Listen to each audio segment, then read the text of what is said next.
Hello, all. I am Lindsay Pfister-Kerr, and it is truly a pleasure to be here with all of you today.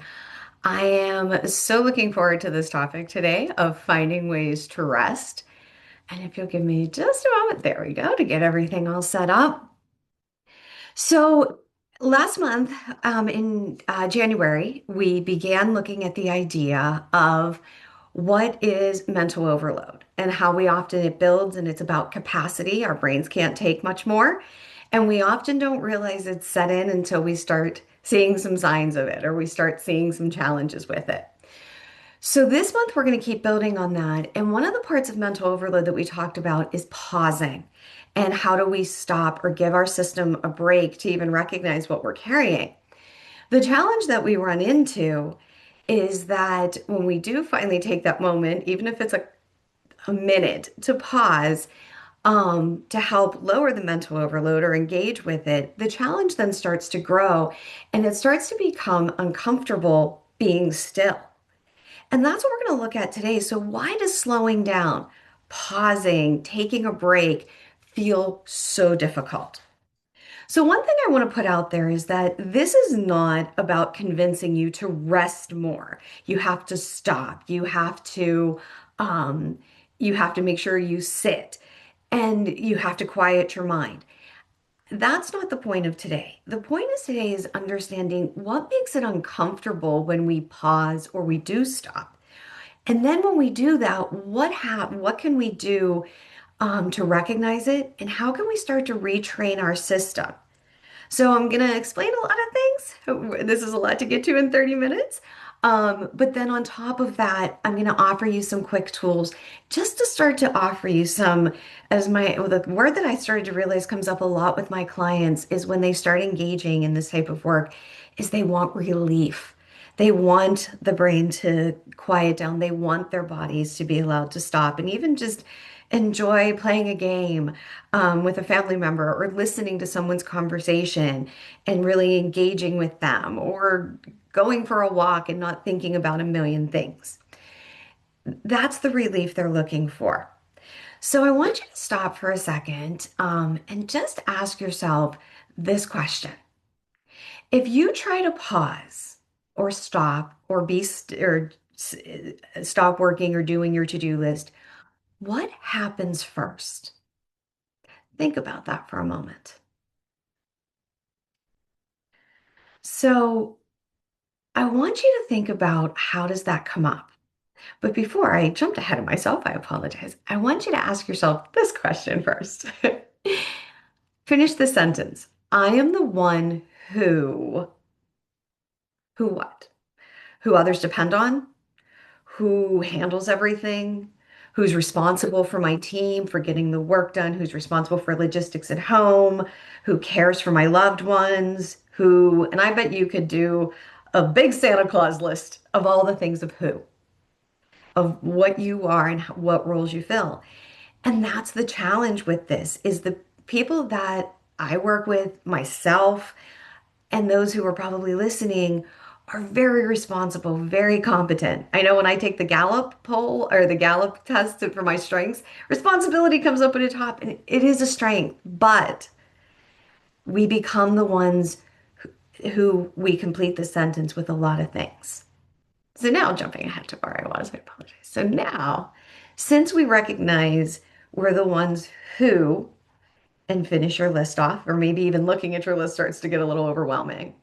Now, the next part that comes up is if you try to pause, what happens first? So you've been going all day and it's time for lunch, and you go to sit down and you take a moment. What starts happening? Well, while I'm eating this, I can probably answer my emails, check my texts, call the doctor. And you think, I'm just going to eat today. But then as you're sitting there, I'm guessing a lot starts coming up. Your mind starts to speed up. You start feeling guilty. This is just wasted time. I'm just eating lunch. Or you're driving home in the car. And instead of just listening to the radio or driving between things, then it starts. I could use this time to check in with my sister. I could use this time to listen to that podcast I've been wanting to get to. And it's not a podcast you're choosing because it gives you some relief. It's one that has to get done. So, and you just keep, so you're like, ah, it just feels more comfortable than instead of just sitting there and saying, I'm going to eat my lunch, I'm going to ride in the car, I'm going to sit here in the car rider line for a minute. We just start doing stuff because that feels less uncomfortable. So, how many of us feel like this person? As soon as she sits down for just a minute, grabs a cup of coffee, and instead of smelling the coffee, taking a taste of the coffee, which is what we often talk about with mindfulness, whether all of these things are literally coming up around her, someone's calling her, there's a deadline, and this could be a he or she. All of these other things are actually going on in our mind. We're thinking about the laundry that needs done and that we're going to get to somehow between all the other things that we have to do and the pile of work that we have, and that someone needs something for us. And then whatever else is in our minds, our to-do list, it all starts barking. So, like I said, our goal today is to walk away with an idea of what's starting to happen to our internally to us, because everybody's internal dialogue or restlessness shows up differently. So, what starts to happen is our system starts staying engaged. We start always being on. We're always thinking about something. We're always moving in a certain direction because staying engaged feels steadier. And when I say comfortable, I don't mean it's easy. I don't mean it doesn't bring stress. But if you ask yourself, when I sit here for a moment, which feels, which is an easier feeling to deal with? Being still, our mind starts going, we start hearing things, and now it's like, I should just, and we sit back up and we get going. Or is it actually being still? Which I'm guessing if you're listening to this, it's not that one. So we stay engaged because highly responsible individuals are always alert because being alert equals stability. If I catch it before it happens, it won't be a stress later. If I take care of this now, I won't have to worry about it later because we're convinced we will clear everything off the decks at some point and we will be able to engage and sit. But those decks never get cleared. We take one thing off and one thing comes on. So, staying engaged, what does it offer us? Yes, it offers stress, and that's why we're trying to find a way to engage to deal with it or to find that relief.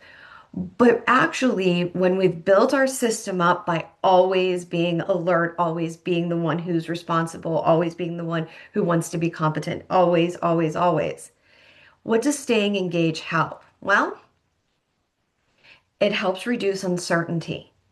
If I'm engaging, then there's no possibility that things won't go well. There's no possibility that the laundry won't get done, dinner won't get made, kids won't get to where they need to be, my team will get the project done, my boss will have what they need, my performance will be fine. So if I keep doing these things, that takes out the uncertainty that those things may not happen. It creates a sense of control. If I keep going, I'm controlling the situation. Um, I can I can make sure that I'm doing what I'm supposed to be. I can ensure that everyone is taken care of. My kids are in bed on time, so they won't be grouchy tomorrow. I started getting ready 3 hours ago so I can get everyone out the door on time. I'm not late for my meetings because I'm reminding my team where they need to be so my boss won't wonder what's going on with my team because my team's where they need to be. So we create a sense of control that we are actually stopping anything from happening that shouldn't happen. Not a real sense of control, but we create a sense of control. And we keep uncomfortable feeling and thoughts at bay. And this is a whole nother piece to it. But if there are things that are bothering us, if there are worries that we have, if there are difficult feelings we're experiencing, those don't get a chance to come in because if I'm moving and doing something, I don't have time for those. And instead of dealing with them. So over time, productivity becomes steadiness. It becomes comfortable. It becomes that space that we recognize, whether we like it or not. We recognize it and I can keep going with it. And output, doing things, creating things, thinking about things becomes security. I feel safer. I feel safe when I'm moving. So I want you to keep in mind though, movement when we talk about it is for some people, it's physical movement. I have some family members who literally are always moving and always humming and always going. But then there are others of us that we can sit down, we can be in one spot. What people don't see is the movement we have, which is I'm mentally moving. I'm thinking through my grocery order. I'm thinking through how am I going to pay for X, Y, and Z. I'm thinking through what does my business need? What does my team need? So I'm one of those people that I'm not always in motion physically, like some of my family members or people that I know. I'm always in motion up here. And so it might look like, oh, she's resting, she's sitting still. This is spinning and going. So we want, or it could be both. You could be one of those people who's physically moving and thinking all at the same time. And that's challenging too. So we want to remember that things like planning, anticipating, replaying conversations from the day or from a situation, problem solving, one of my favorites. I love problem solving. I love a good puzzle that can kind of overtake too much sometimes. Strategizing our next steps and whatever it is. So when things are moving, you know where you stand. You know you're taking care of everything. But when you stop, that feedback loop that we're getting, that feedback that we're getting things done, taking care of things, that goes away. And then it's like, what do I do with this? And maybe you feel jittery inside. When I'm trying not to think of something, for me, I'll pick up my phone and start playing a game on my phone. Well, why am I playing a game on my phone? Well, because it at least gives me something to think about. Because if not, I'm going to go think about all those other things. So it doesn't shut off. And that's I have to recognize when I'm doing that. So that it gives us our feet when our feedback loop gets broken and we're not getting feedback that tells our system we're safe, we're okay, we're getting it done, we're okay. Our nervous system then starts to feel uncomfortable. And then we just go right back to where we were. So part of this then becomes I know I need to rest. I know I'm exhausted. I know I'm not mentally all doing everything. I don't have my clarity. I don't have the creativity I need. I know I don't have those things. And we love that word should. I should rest. Should comes up constantly in my coaching sessions. I should do this. Logically, and another phrase is logically I know my body needs. Logically I get I should. So we put them together sometimes. The challenge is that because that it hasn't quite connected with what our nervous system thinks, what our emotions think, and what we're just okay to let ourselves be with. So what do we do then? We start pushing through. I don't need to rest. I don't need to pause. I don't need to take a moment. Like I've shared in other things, I don't need to go to the bathroom. I don't need to go eat something. It's probably been 8 hours and you haven't done either one, which is probably not great. We know it's not great. So then what happens? We start pushing through because ask yourself this question. When I pause, what shows up? And it's going to be different for you. And that might be a question for you to come back to. These questions that I'm sharing um, might be something to revisit at another time if you want to jot them down, or if not, just maybe start exploring because a big part of everything I talk about is self-awareness. When we recognize it, what's happening first, excuse me, then we're able to start to engage with it. Pardon me. So some of these questions are just to get you thinking. and even recognizing what your system's doing. You may not recognize, you might just be like, well, I'm just one of those people.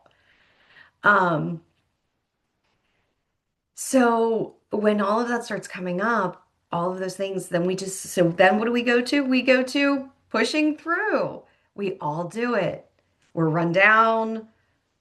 We're tired, we're exhausted, we don't get it done, but I'm gonna get this done. If I just get this done, I can finally relax. So, what does pushing through provide us with? Well, it provides momentum. I'm moving, I'm going, I'm not as on here with us today on Zoom, as one of our participants shared, my to-do list shows up. So if I'm moving, I'm getting through that. It's not just sitting there. It also connects with our identity. We're the doer. We get it done. Whether it's at work, whether it's at home, you're depended on. You're the person they call when they need an event planned. You're the person they call when that project needs done or needs rescued. You're the person and that's part of our identity. We're the doers, we're the savers, we're the fixers, we're the problem solvers. We're the ones who keep the world spinning on its axis. Not really, but that's part of who we think who we are or who we've been told we are too, because we get positive feedback for that. What's the old saying? If you want something done, give it to a busy person. That busy person's tired, but they're not going to say it. So it's also proof of our responsibility. Like I said, my Gallup always says my strength is responsibility. And I do feel I have to be responsible. And a lot of clients I work with, we work through how to redefine responsibility, what role responsibility is taking on, because responsibility is a wonderful thing to have. I can't tell you how many times I say to my 6-year-old, dude, you got to be more responsible and try to fix this and or work on this or focus on this. And I'm trying to build that, but also responsibility can start to become toxic and controlling. But it's proof to ourselves we're responsible. And it's a reassurance I'm doing enough. Is there ever enough? Probably not. But I reassure myself I'm doing enough. So for some, there's this quiet fear. We may not say it out loud, but if I don't take care of this, and if I'm not actively managing, will it fall apart? Our system's going to tell you, yes, it absolutely will. Will it? No. But our system tells us it will. So answer that for yourself. If I don't do this, then, if I don't accept the responsibility to plan this, if I don't accept the responsibility for this project, if I don't accept the responsibility to get the kids everywhere they need to be, if I don't do this, then what? And a lot of times we make a lot of assumptions. We assume someone's going to be mad at us, it's not going to work out, no one's going to get to where they need, everything's going to go bad. So if I don't do this then, but my question and the hard part is like if we ask ourselves, well, is this true? Our system's going to say, absolutely. Yes, this will happen. The challenge is this is again where we have to have that self-awareness to step in and take a step back and say, what am I assuming and what will actually happen? Okay, if I don't do this, will I actually miss the deadline? Okay, yes.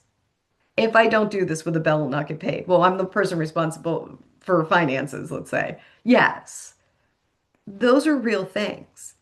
However, on the other side of it, there are a lot of things that come up that if I don't do this, then we think they're never going to talk to me again. We write a whole story of all the things that could happen, but we're assuming. Actually, no one knows if we walk in the door 5 minutes late. No one recognizes that. And people will say, oh, we understand. You got a lot on your plate. We understand you can't take this one more thing. But we don't think they'll think that. So movement feels stabilizing. Pushing through can feel like if we take our hands off, if we don't push through, it's like taking your hands off the wheel and everything could go anywhere.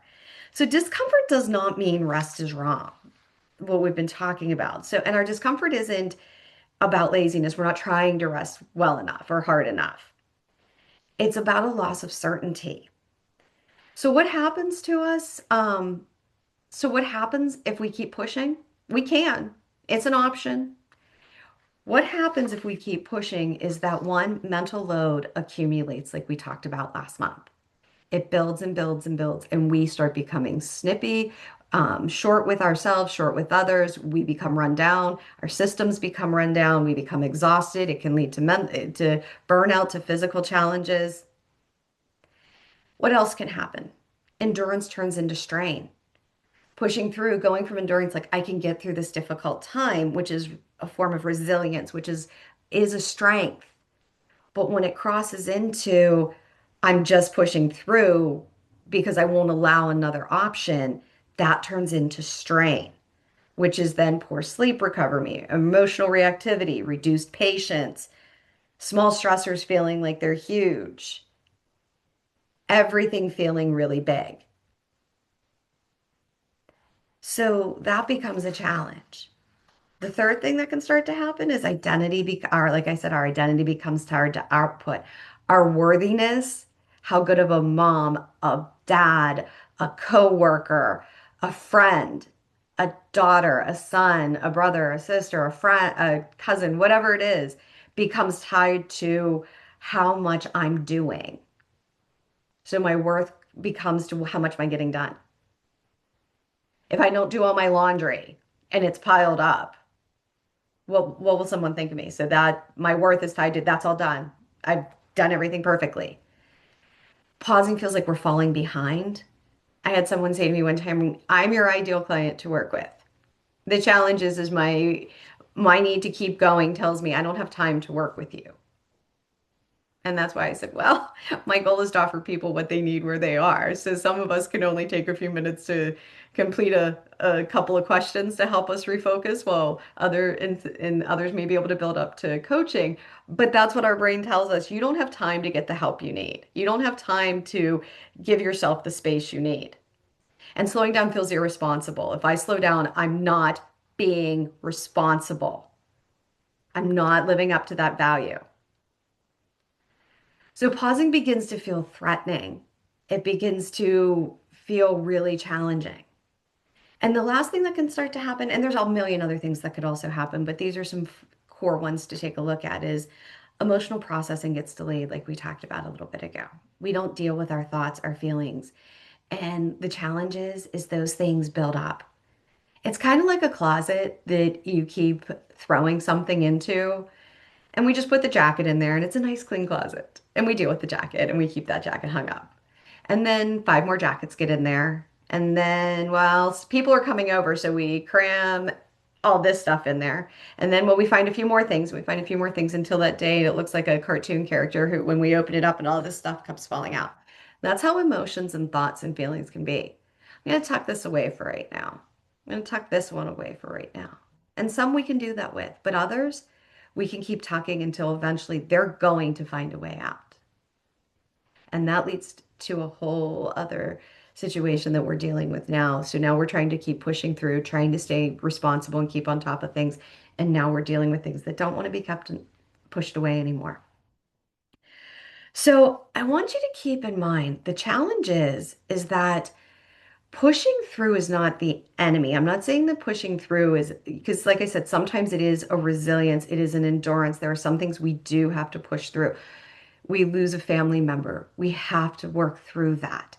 We lose a job. We something doesn't work out the way we want sometimes, or we have a season where literally, if people said, um, find time, and you show them your calendar and they go, I have to go now because your calendar is so full. There are some times we have to push, we have to keep ourselves going. So pushing through is not the enemy. It's actually, it becomes a skill, it becomes a strategy, it becomes an approach to how we're dealing with things. So we want to keep in mind all of this comes together and can be a vicious cycle. And that vicious cycle can be there's demands on us. We put our effort in, we get the output, it gets done, it gets taken care of, whatever it is. Oh, and then more demand comes, and then we put in more effort, and then we don't recover, and then now we're at strain. So It just keeps circling and circling. The question is how can we change this into a healthy rhythm? And we're going to get into some ways to do that. But the healthy rhythm that can come is that we want to switch it from demand, effort, output, more demand, more effort, more output, more demand, more effort, more output, strain, to we want to switch it up to yes, there's demand. Yes, we have effort. Yes, we do the output. But we disrupt that cycle by then adding in we pause. And I'm going to give you some ways to pause here in a moment. They can be a few seconds, they can be a few minutes, they can be a little longer. It doesn't have to be days, a weekend, a day off. We're going to look at some ways you can start to work it in. And then we regulate. What do I want? How do I want to do this? How do I want to handle this? Then we get some clarity. Oh, wait, I only need to handle X, Y, and Z. A through L is not my responsibility, or it really isn't needed. Ah, this is the effort. This is where I can put my attention. This is where my effort is worth putting. So the question is then how do we allow ourselves to pause and how do I slightly reduce the pressure on me? Because asking you to give everything up right now, if I said to you, just stop doing anything, just go be, I'm guessing your system is internally, or you're literally laughing at me, and your system is screaming that that's not possible. So the question is how can we start to work some things in that your system will allow? Because one question you may want to play around with that I've run into with my clients that's a challenge is how do you define rest? When you say I need to rest, how do you define that? Does that mean you just stop doing everything? You take a whole day off? You've set this really high bar of what rest is. When rest can be smaller, that your system is open to it. Because if we make rest or pausing too big of a demand on a system that thinks it needs to keep going, it's going to reject it. It's going to push back and make it even more uncomfortable. So maybe ask yourself, what is a realistic or how can we start to redefine rest? And one of the ways we do this is, as I talked about that cycle, is just like this cat is doing, whether we want it to or not, we have to interrupt our cycle. We have to interrupt that cycle and we can start small because trying to take too big of one could be overwhelming and just we won't take it then. So how do we start to interrupt the demand, effort, output, more demand? How do we interrupt that cycle? Well, one of the things is I've put together a 3-minute reset because I know people I work with and myself don't have time for more than maybe 3 minutes, if they even have 3 minutes. And part of that reset is the idea to pause, ask myself a question like, what is in my control right now? What needs my attention literally right this second? And then how can I either write down all the things in my head that I can get back so I can go back to them so I can focus and I can reset my system. That sounds overly simplistic, but sometimes something that small can help in brief periods. I'm not saying it's going to take care of all the exhaustion, but that's one possibility is we pause, we feel our feet on the floor, we look out the window for a second, we just pick our head up from our computers and let our shoulders fall down. We refocus by saying, what do I need to focus on now? What am I in control of right now? What actually needs my attention right now? And what doesn't, we can write it all down and put it somewhere else for later. And then we can reset because this is what needs me. That's one possibility. Another possibility is working in what are called natural pause points. Where can you put some natural pause points that people may not even realize you're pausing, but you're giving yourself a few seconds of space? So someone asks you to do something, and instead of the immediate, yes, I'll do it. Oh, I got that. No problem. Oh, let me get you that answer. Working on phrases like, can I get back to you on that? Can I check my schedule? I actually used this one time and didn't realize someone didn't believe me on it. When my husband first asked me out, I was really bad at overfilling my schedule. And I actually said to him, "Can I get back to you tomorrow?" I said, "I have to," and he laughed. He thought I was literally shutting him off and didn't want to go out with him until now that we're 10 years in together. He goes, "I understand why you did that." And he said, "You really do say yes to a lot and then you overbook yourself." And I used to be horrible at that, but I started to learn to work at a natural pause point.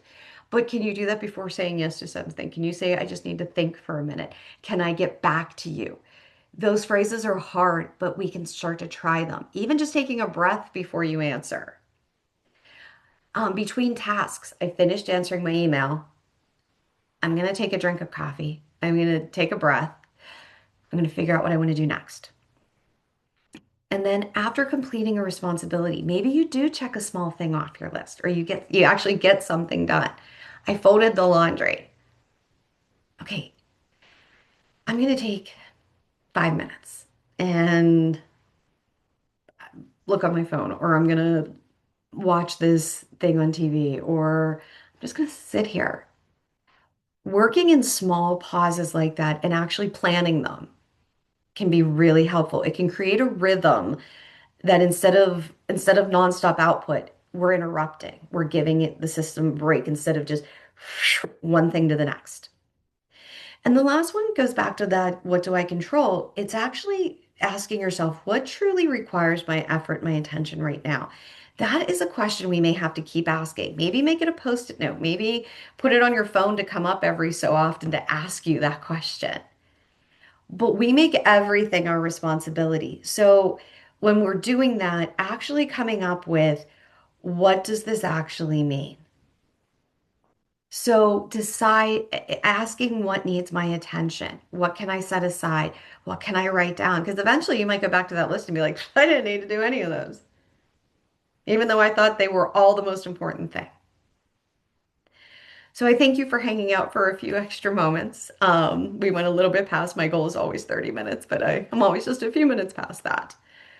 But the thing we want to keep in mind is we want to recognize what's happening first. And sometimes that might be all we have the capacity for at this time. Because anything I share, I always tell my clients, my goal is not to be more of a stress on you. My goal is to help relieve some stress.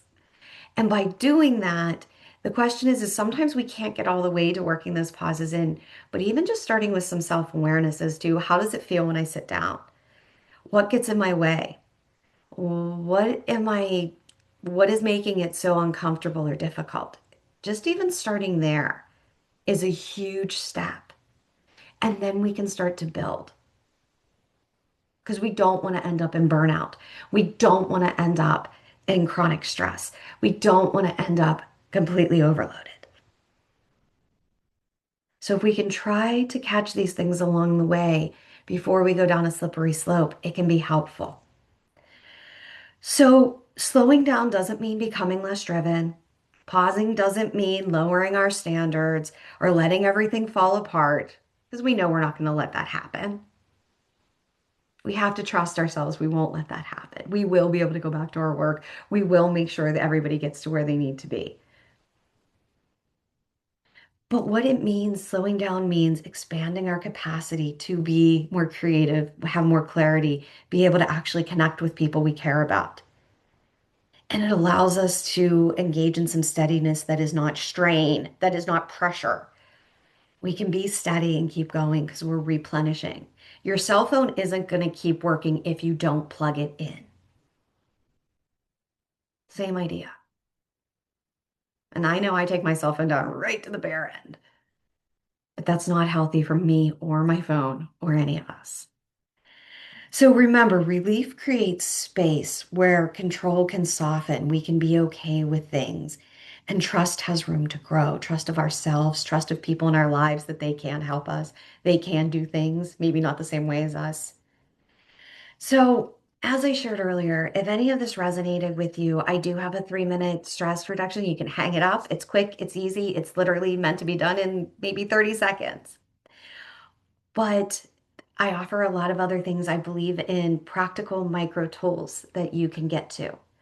So whether it's grabbing some of the shorts or some things on YouTube, or whether it's downloading one of the packets that I have to just help you refocus, or if you need more and want to connect, and work through this together because it's a lot to take on, please feel free to reach out to me at my website or to email me or send me a message. My goal is always to be here and support you in ways that work for you, because we have to find what it is that your system is open to, because sometimes generalities don't work for all of us. So these are not to force you into meditation or hours of journaling. These are micro supports that help you until you build to where you need to be. So again, my name is Lindsay Pfister-Kerr. I am so grateful for your time today and just want to honor that you took some time to support you. So I'm here if I can do anything, and I look forward to connecting with you sometime again soon. And I look forward to seeing you next month's webinar where we start talking about intentionality and how to dive into this even more. So take care.